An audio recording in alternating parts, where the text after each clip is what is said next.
मैं मानती हूँ ऑटोमोबाइल के अलावा टेलीकम्युनिकेशन के सेक्टर के अंदर, आईटी के सेक्टर के अंदर सेमीकंडक्टर चिप्स क्रिएट कर रहे हैं, लिथियम बैटरीज की प्रोडक्शन कर रहे हैं, ठीक है। आर्टिफिशियल इंटेलिजेंस, क्वांटम कंप्यूटिंग को बहुत अच्छे तरीके से इन्होंने जो है ना कोशिश की है। और अगर मैं जियोपॉलिटिकली बात करूं तो geopolitically India is right now in a static position. As a economist मैं ये समझती हूँ कि देखें, यू हैव द एबिलिटी, मैं कोई भी इस चीज को डिनाई नहीं कर रहा, आईएमएफ की रिपोर्ट आपके बारे में क्या कह रही है, लेकिन आपकी 40 to 30% जो है ना आपकी पॉपुलेशन इस वक्त वो है जो ये सोच रही है कि हम किस तरीके से गुजारा करें, ठीक है। उनके पास खाने को कुछ नहीं है, उनके पास पहनने को कुछ नहीं है, साफ पानी नहीं है, और 600 किलोमीटर दूर जाके जो है ना साफ पानी की तलाश में जो है ना वो कर रहे हैं,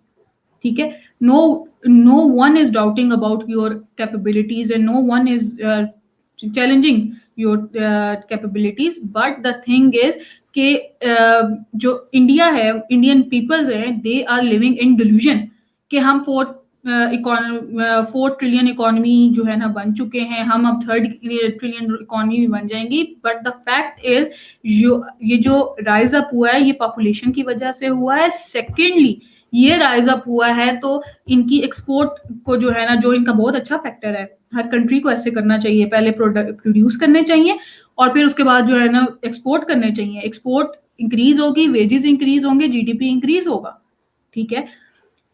दूसरा, अगर मैं एज अ जियोपॉलिटिकल एनालिस्ट, मेरे पिछले आप मैं हर सेशन में ये कहती हूँ कि अगर किसी भी नेशन को या किसी भी स्टेट को आपने सक्सेसफुल देखा है तो उन्होंने अपने रिसर्च एंड डेवलपमेंट सेक्टर के अंदर जो है ना इन्वेस्ट किया। मैं कहती हूँ आज कोई भी कंट्री जिस हम लोग एज में हैं, एज ऑफ टेक्नोलॉजी के अंदर है, वहां पे हम रिसर्च एंड डेवलपमेंट के सेक्टर के अंदर अगर हम इन्वेस्ट करें तो चाहे वो फिर इंडिया हो, चाइना हो, बांग्लादेश हो या कोई भी आसियान स्टेट्स हो जाए, कोई भी डेवलपिंग या डेवलप नेशंस कोई भी हो जाए, रिसर्च एंड डेवलपमेंट सेक्टर को आप बेहतर करें, उसके बाद आप जो है ना बात कीजिएगा। अब मैं आपको रेशियो बताती हूँ इंडिया और चाइना की, क्योंकि Chinese people are too much in comparison with Indian people are too much comparison with Chinese people, ठीक है, इन टर्म्स ऑफ इकोनॉमी, ठीक है। तो रिसर्च एंड डेवलपमेंट के सेक्टर की अगर मैं बात करूं तो रिसर्च एंड डेवलपमेंट के सेक्टर के अंदर जहां पे चाइना जो है ना 2.6% जो है ना अपना जीडीपी में से जो है ना रिसर्च एंड डेवलपमेंट सेक्टर के अंदर इन्वेस्ट कर रहा है, वहीं पर India is just investing 0.7% from its GDP. ये देख रहे कितना ह्यूज गैप है।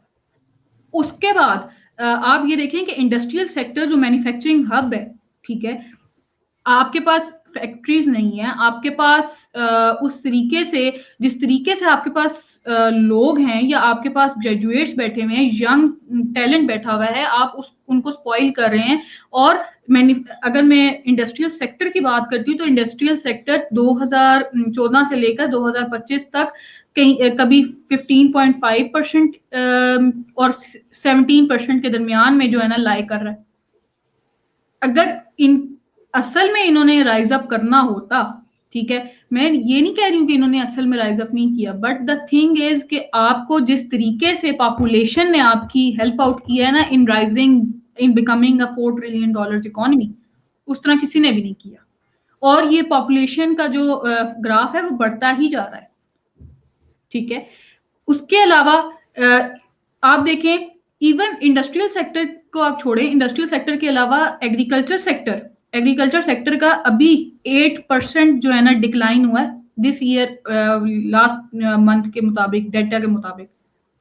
जहां पे वहां क्यों? क्योंकि फार्मर्स के पास सर्विसेज, गुड्स एंड सर्विसेज नहीं है कि वो अपने प्रोडक्ट्स को मार्केट तक पहुंचा सकें, ठीक है। काफी गांव, काफी शहर ऐसे हैं वहां पे ऐसा ही होता है, इवन मार्केट्स ओपन ही नहीं होती 12 बजे से पहले, ठीक है। तो आप ये भी देखें। दूसरी तरफ आप ये कहें, आप करें, नो वन इज चैलेंजिंग, मैं फिर कह रही हूँ no one is challenging your. और दूसरा कि ये फिर किस तरीके से कर रहे हैं, क्या कहते हैं, इन्वेस्टमेंट कर रहे हैं। ठीक है, मैं मानती हूँ ऑटोमोबाइल के अलावा टेलीकम्युनिकेशन के सेक्टर के अंदर, आईटी के सेक्टर के अंदर सेमीकंडक्टर चिप्स क्रिएट कर रहे हैं, लिथियम बैटरीज की प्रोडक्शन कर रहे हैं। ठीक है, आर्टिफिशियल इंटेलिजेंस, क्वांटम कंप्यूटिंग को बहुत अच्छे तरीके से इन्होंने जो है ना कोशिश की है। और अगर मैं जियोपॉलिटिकली बात करूं तो geopolitically India is right now in a static position. ठीक है, जहां नॉट देखिए, आप चाइना के साथ अपना कंपैरिजन कर रहे हैं, मैंने आपके सामने सारा डाटा रख दिया, इनका कोई कंपैरिजन बनता है? ठीक है, आप खुद अंदाजा लगाएं।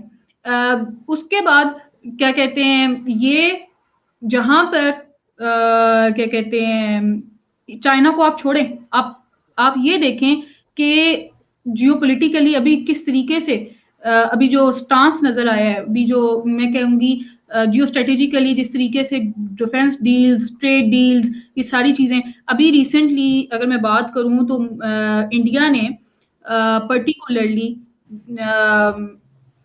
not only India is not only dependent on right now, India is not only dependent on America only।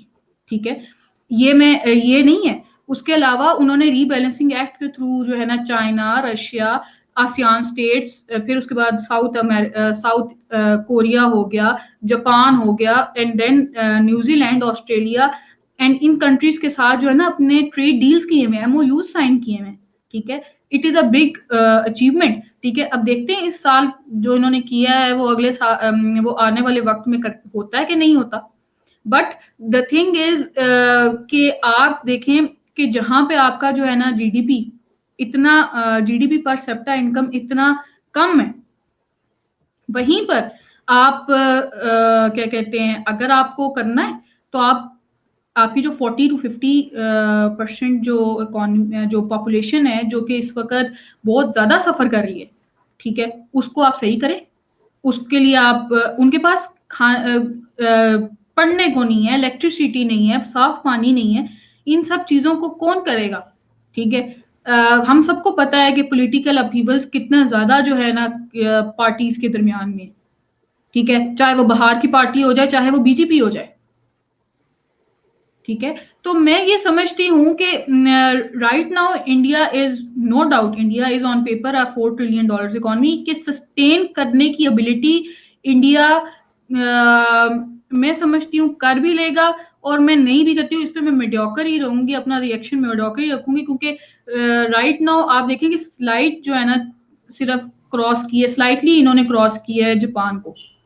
ठीक है, मे बी जापान जो है ना इनसे अपने एक्सपोर्ट्स इंपोर्ट्स को कम करके, वो रेशो कम करके जो है ना ऊपर 4th पोजीशन पे आ जाए, मे बी, हु नोज।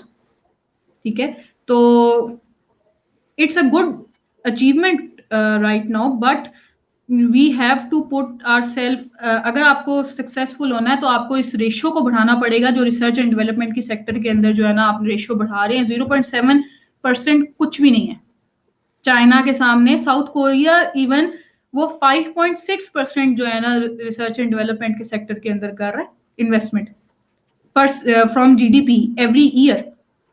ठीक है, तो देखते हैं कि अलबत्ता ये कर पाते हैं कि नहीं कर पाते।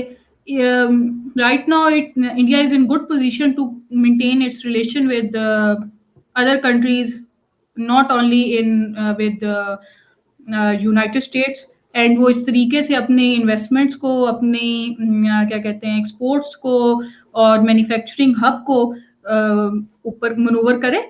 ठीक है, और मनूवर करने के बाद अपनी पॉपुलेशन के लिए कुछ करें, एंड देन जर्मनी को भी क्या, वो तो फिर चाइना के फिर मतलब हाफ में तो आएंगे। अभी तो इन दोनों का कोई कंपैरिजन ही नहीं है।